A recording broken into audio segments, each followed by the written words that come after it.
I am 3+Kei, your favorite social worker, here to encourage you to pursue the smile by prioritizing the Lord, physical health, and persistent education. And I'm out here in Missoula, Montana. I thought I'd go for a walk today and see what I find. Happened across the fairgrounds here, so I guess we'll take a journey into this land. I'm sure there's some type of like historical context with the buildings at the fairgrounds, as you're about to find out. Here's where they might have a rodeo or monster trucks. I'll turn it around here.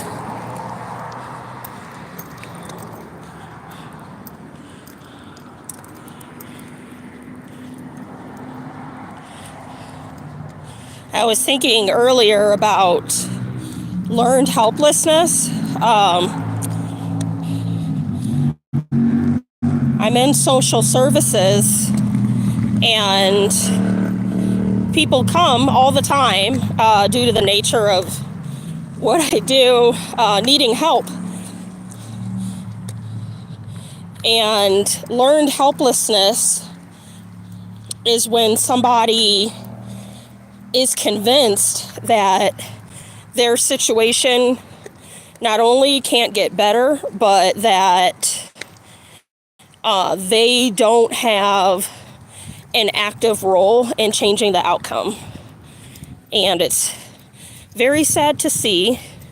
I think we've all been there, experiencing learned helplessness at some point in our lives. For instance, whenever you get your heart broken, you're in love with so-and-so, and they break your heart, they cheat, or the relationship is coming to a close, or whatever the case may be. And you kind of lay in bed and call off of work because you can't see that your situation will get any better than where it is right now. And that's not true, but that's the concept of learned helplessness. Especially when you have people around you that are enabling you as well. Jason, hi. And Jesse, I've come to inform you about your car's extended warranty. Oh, I know. I got the 3-year and I should have gotten the 5-year.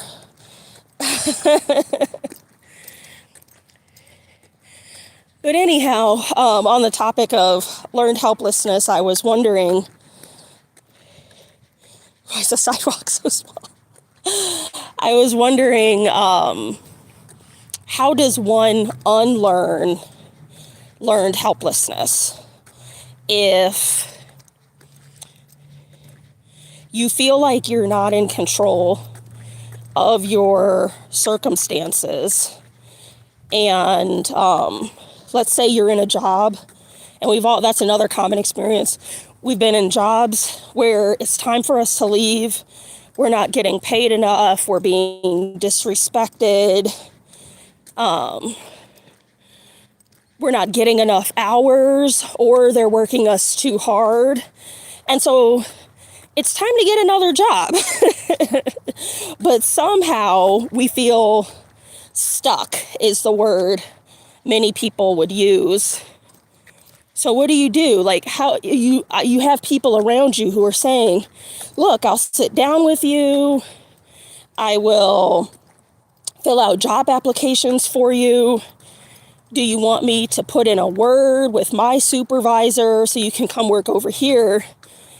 and you just feel stuck and like your circumstances aren't going to get any better. How do you unlearn that mentality?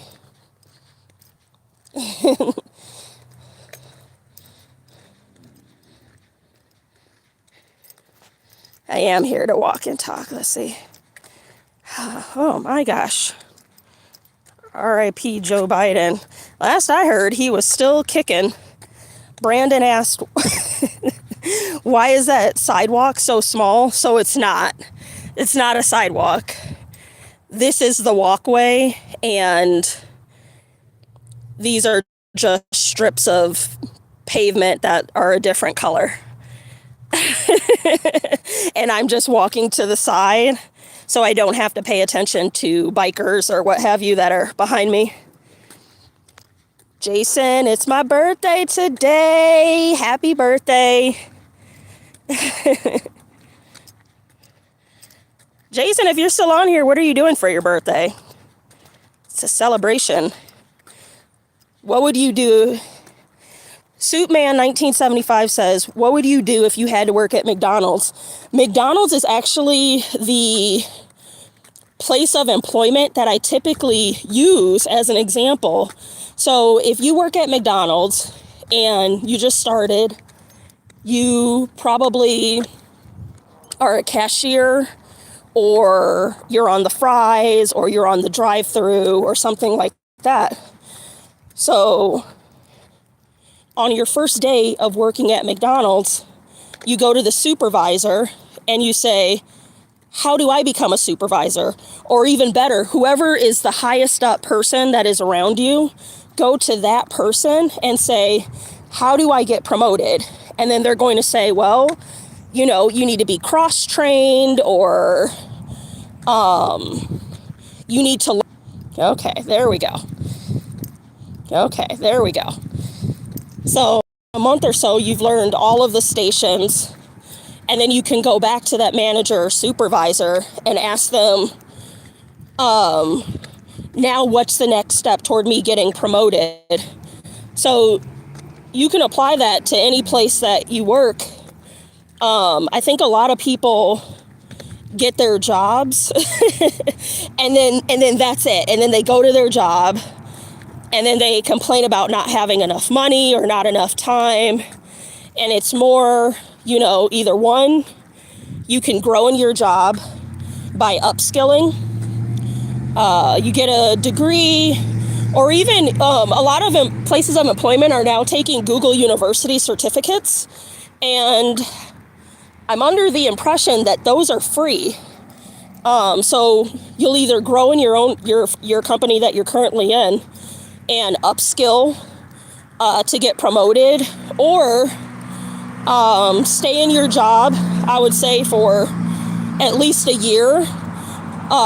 Post your resume to LinkedIn, to what's it called, Indeed, or ZipRecruiter. Post your resume so that an updated resume so that potential employers can see that you're on the market. So that's what I would do if you worked at McDonald's. Count me as your first like. Thank you, Jesse. Run? I think not. If it involves running, it does not involve me. As a comedian said. Subbed, by the way. Thanks, Jesse. Oh, walk. There we go. Tyler says, hey, I'm new here and I have liked and subscribed. I appreciate you. Oh, there's a puppy.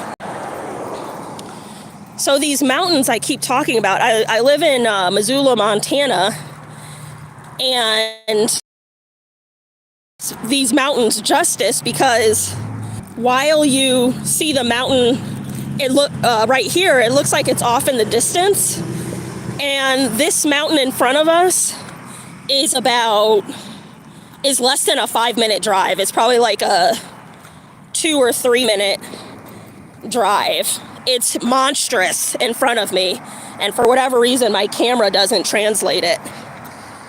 Tyler says, I'm just going around supporting everyone. Well, Tyler, how can I support you? What do you do? What's your thing in life? How do we support you collectively? I really like that. Once upon a time, I had a friend, and I don't know, Montana gets very cold, icy winters, and I don't know why I was walking down the street, but I saw her walking down the street with a shovel, and I said, what are you doing? And she said, I'm just walking around with this shovel to help people get out of their parking spaces because of the ice and the snow. You'll likely spin your wheels half the time in the wintertime.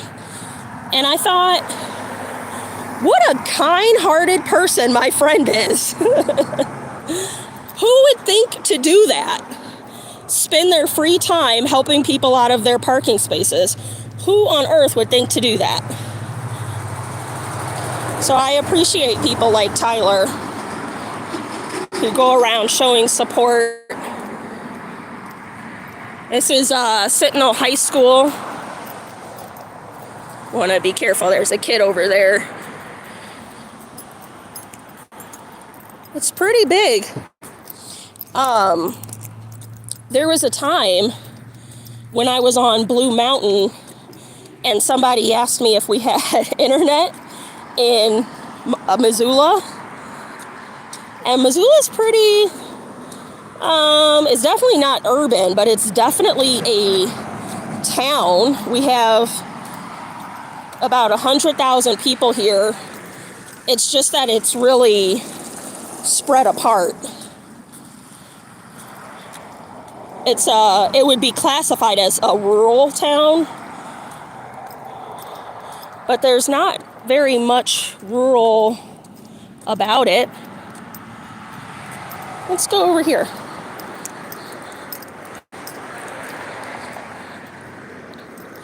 I have not been on the property of Sentinel High School since my kid went here.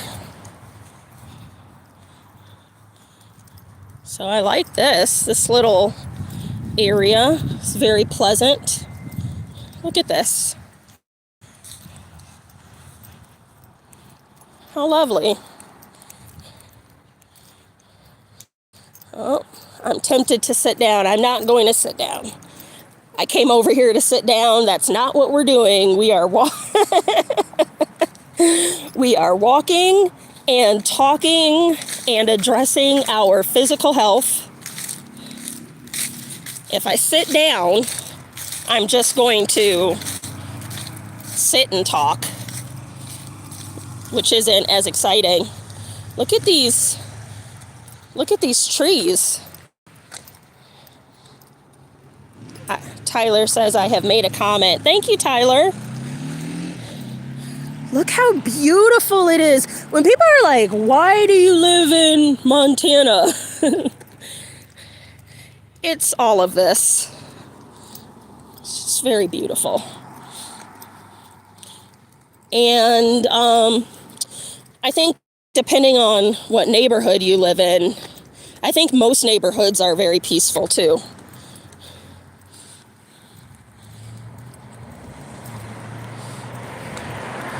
And it's a wonderful day. Here's another shot of Sentinel High School. Another view here. See how big it is? Look at that. I want to make sure that I enjoy the weather. I have this YouTube channel, which is, maybe I would use the word exploding. I get about 5 to 10 subs a day, and when I first started in January, I prayed for 10 subs a month, let alone per day.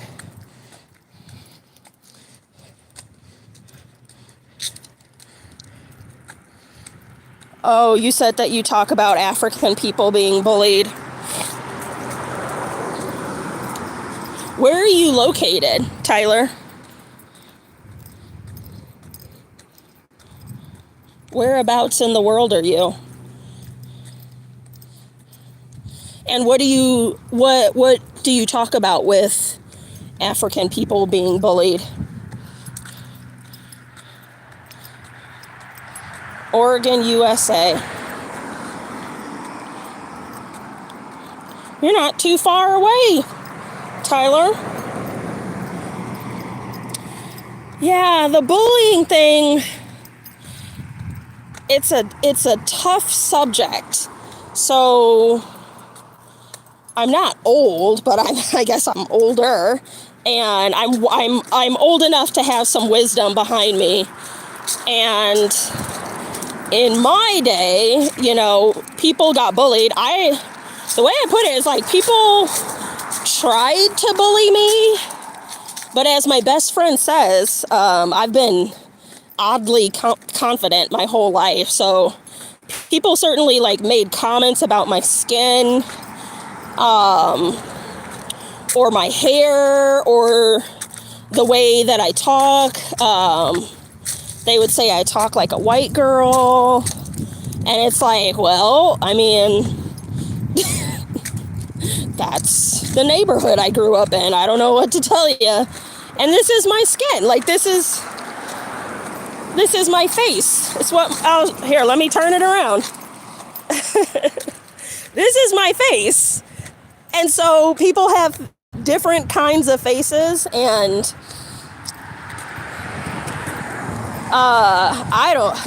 so anyway, people attempted to bully me when I was in junior high and high school, and then you grow up and I didn't really have to deal with that so much as an adult, and I think that's more because I did music, and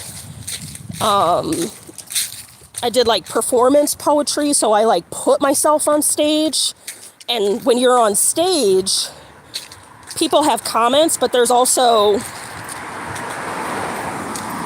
a thought process that's well, you're not on stage, you're not putting yourself out there, yet you have a negative comment, so why should I listen to you at all? But anyway, yes, people were bullied as I grew up, and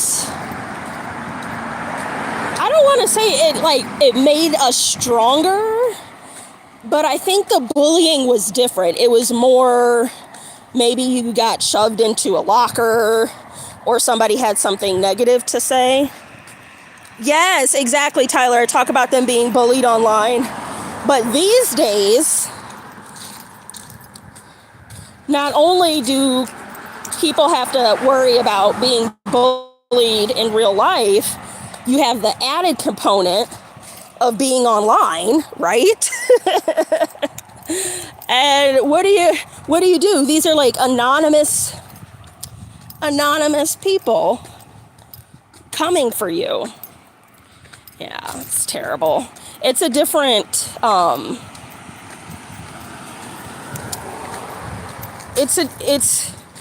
feel like it's more than bullying when you add the cyber component, because now we're all searchable.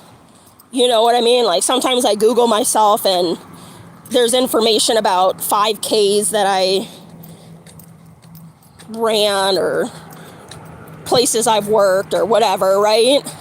And so everybody has that type of stuff that tracks behind them, and you can really dig into the core of who somebody is with this new online wave. I don't let it happen to anyone. Good. There's a concept, Tyler, called the bystander effect, and what that is when there's some kind of crisis or bullying or an emergency, people will just stand by and watch it happen. And so one way, right, that you do combat bullying is when you see it, you step in immediately on behalf of the person who's being bullied. So good for you, Tyler. I appreciate that about you. We need more people standing up against the tomfoolery that's occurring. And again, with online, people hide behind their anonymity. And not only that, if you don't have to deal with the emotional impact of what you created with your words towards somebody else, if you don't have to deal with that impact, it's far easier to create that impact. Like, maybe I wouldn't say that your dog is ugly to your face. I'd probably keep that to myself. Oh, you can make a moderator if you want to. I don't really understand the moderator thing. It's probably me showing my age at this point.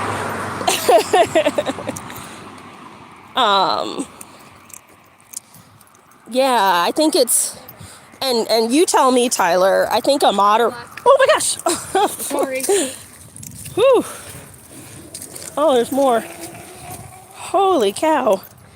These kids aren't on the street. They passed me on the sidewalk, which is why I was walking on the sidewalk. Anyway, the moderator is an assigned person, right, that will like step in on your behalf, is what I understand it. So how do you make a moderator though? And how do you trust your moderator? You know, do I just get one of my friends, or do I just select a random person? Educate us, Tyler.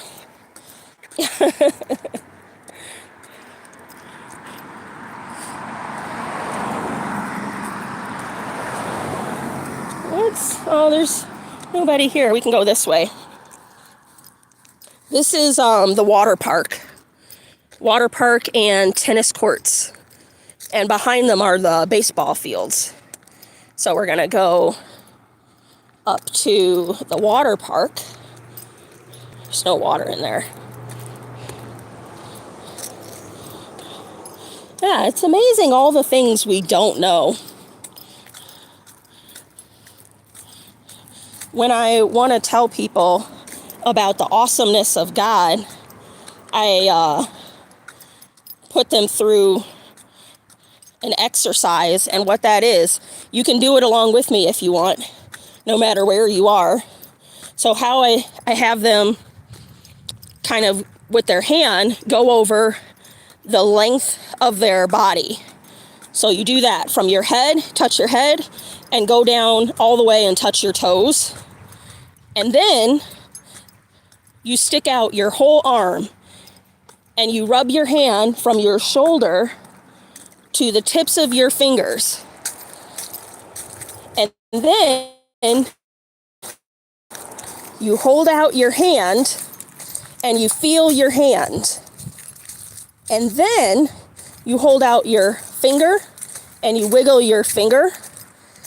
And after that, you look really close to the fingerprints of your finger and you touch it just like this.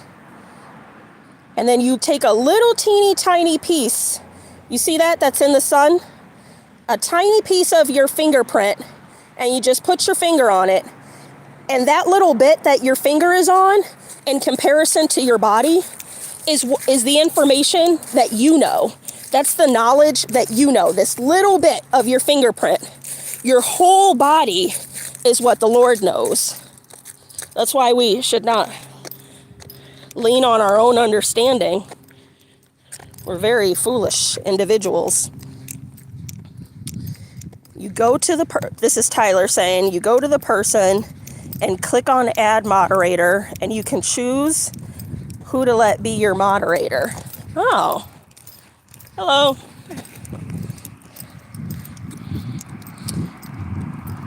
I'll try it. I don't know how many people I would trust to do that. I think there's a guy, my friend, his name is Ben, and he has a YouTube channel about aquatics. It's really good. I wish he was on here so you could visit his page. But he's the only one I think I would really trust to act in my best interests. He's such a good guy. I didn't even know he has a lot of subscribers too. I didn't even know that people were really interested in that kind of thing. But lo and behold, there's a market for it. He should sell fish tanks or something.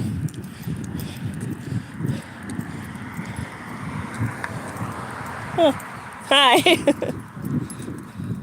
Some people hanging out in their apartment lawn. You can share your live as well. What does that mean, Tyler?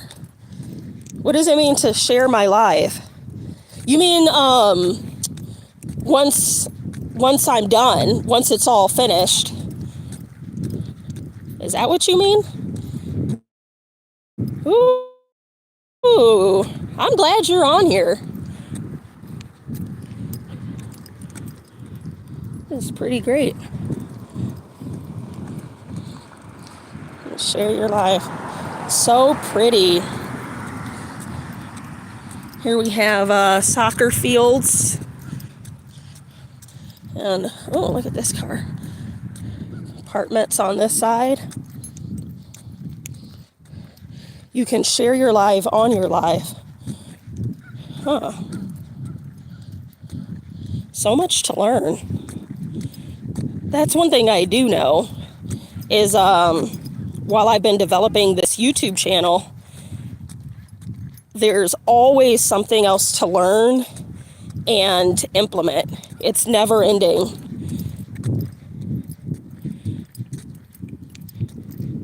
One thing I know I'm supposed to be doing is creating better thumbnails that are attractive to people. But I will say I post 4 times a day, 8 a.m., 11 a.m., 2 p.m., and 5 p.m., like today. And so I don't have the time to create new thumbnails each time. Maybe I can make one thumbnail, like how I do this Ask a Christian Social Worker. I could just make one thumbnail for that, and that'll be the standing one, and I don't have to make individual ones. Because what I'll do, there's a website called Opus Clip, and you put your long form video into that system, and it kicks back out to you 20 shorts. And then one thing I've been doing recently on my long form or my recorded videos, I put subscribe now, which I think really has been adding to the subscriber list. Like I said, it's about 5 to 10 a day. I never thought that would happen when I first started this. This channel started out, I'm taking the semester off, but I've been in grad school. Let me do this. I've been in grad school for social work, and we had to make a mock video on informed consent. So that's the first video that was ever posted, was a video on informed consent. And we had to post it to YouTube. So I started the YouTube channel by mistake, is how that happened. Hello. How are you? Good. How are you? Good. The girl was wearing a sweater I've been seeing lately. It's like a blue corduroy sweater with Montana over it. But anyway, yeah, I started the YouTube channel off of informed consent, and then I posted some videos of me reading books during COVID to my friends as kids, because I was elsewhere in the United States and I wanted to stay connected, so I would read children's books and send them to my friends for their kids. So I posted those next. And then there was a night, let's see, if there's too many noise or music in the background, you could get a copyright. Oh, yeah, so that's another series I have, is TPK Christian Radio. And basically I have a mount in my car, like a windshield mount in my car, and I go around various neighborhoods. So it's just street views, and I play Christian music in the background. And I've been blocked in many places because I'm using that music. But I feel okay about that. Anyway, I'm gonna let you guys go. Enjoy the rest. Oh, there's a deer. That deer almost got hit by a car. Welcome to Montana. I'm gonna go hit that subscribe button. Again, I'm 3+Kei, your favorite social worker, and here to encourage you to pursue the smile. That's what I'm here for. How do you pursue the smile? I'll talk to you guys later.